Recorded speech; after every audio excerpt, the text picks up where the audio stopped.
بسم اللہ الرحمن الرحیم نحمده ونصلی علی رسولہ الکریم لقد کان لکم فی رسول اللہ اسوۃ حسنہ۔ کانے کے متعلق رسول اللہ صلی اللہ علیہ وسلم کے اسوہ حسنہ کا بیان۔ ہاتھ دھونا تمام انبیاء علیہم السلام کے سنت ہے۔ حضرت ابن عباس رضی اللہ تعالی عنہما نبی کریم صلی اللہ علیہ وسلم سے روایت کرتے ہیں کہ آپ نے فرمایا، کانے سے قبل اور بعد میں ہاتھ دھونا فقر کو دور کرتا ہے اور تمام نبیوں کی سنت ہے۔ ہاتھ دھونا زیادتی خیر کا باعث۔ حضرت انس رضی اللہ تعالیٰ عنہ نبی کریم صلی اللہ علیہ وسلم سے نقل فرماتے ہیں کہ آپ نے فرمایا، جو یہ چاہتا ہے کہ اس کے گھر میں خیر زیادہ ہو، اسے چاہیے کہ کھانا آئے تو ہاتھ دھوئے اور جب فارغ ہو جائے تو ہاتھ دھوئے۔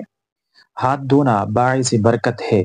حضرت سلمان فارسی رضی اللہ تعالیٰ عنہ فرماتے ہیں، میں نے تورات میں پڑھا ہے کہ کھانے سے فراغت کے بعد ہاتھ دھونا برکت کا باعث ہے۔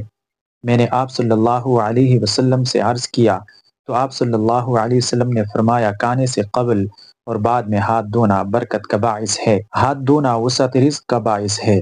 حضرت انس رضی اللہ تعالیٰ عنہ سے مرفوعاً روایت ہے کہ کھانے سے قبل اور بعد میں ہاتھ دھونا وسعت رزق کا باعث ہے۔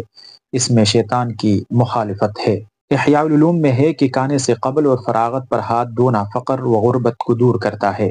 کھانے سے قبل اور فراغت کے بعد ہاتھ دھونا سنت ہے، اگر ہاتھ صاف ہوں تب بھی دھونا سنت ہے۔ چمچوں اور کانٹوں کی صورت میں چونکہ ہاتھ دھونے کی ضرورت محسوس نہیں کی جاتی، اس لیے ان برکات و فوائد سے محرومی ہو جاتی ہے۔ قدرت نے ہاتھ اس لیے دیے ہیں کہ ہاتھ دھو کر ہاتھ سے کھائیں تاکہ یہ برکات و فوائد حاصل ہوں۔ برکت کا مفہوم یہ ہے کہ جن فوائد اور مقاصد کے لیے کھایا جاتا ہے وہ پورے ہوتے ہیں، بدن کا جز بنتا ہے، عبادت اور عمدہ اخلاق پر تقویت کا سبب بنتا ہے۔ برکت کا مطلب اس کا زائد محسوس ہونا بھی ہے۔ سنت کی برکت کا ایک عجیب واقعہ۔ ایک بزرگ فرماتے ہیں کہ میرے اوپر 300 روپے کا قرض تھا اور بوجہ مفلسی کے کوئی صورت ادا سمجھ میں نہ آتی تھی۔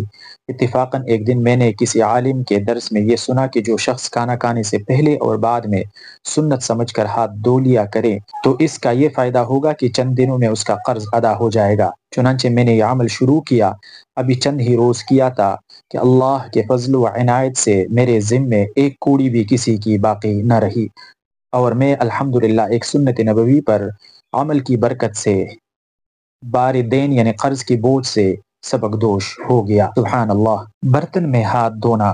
سلیچی میں ہاتھ دھونا درست ہے، جس برتن میں کھایا ہو اس میں ہاتھ دھونا بے ادبی ہے۔ یقیناً سنت نبوی صلی اللہ علیہ وسلم خیر و برکت کا ذریعہ اور باعث ہے۔ دنیا اور آخرت کے خیر و بلائی اللہ رب العزت نے اپنے پاک حبیب صلی اللہ علیہ وسلم کے مبارک طریقوں میں رکھی ہیں۔ اللہ رب العزت ہم سب کو عمل کرنے کی توفیق عطا فرمائے، آمین یا رب العالمین۔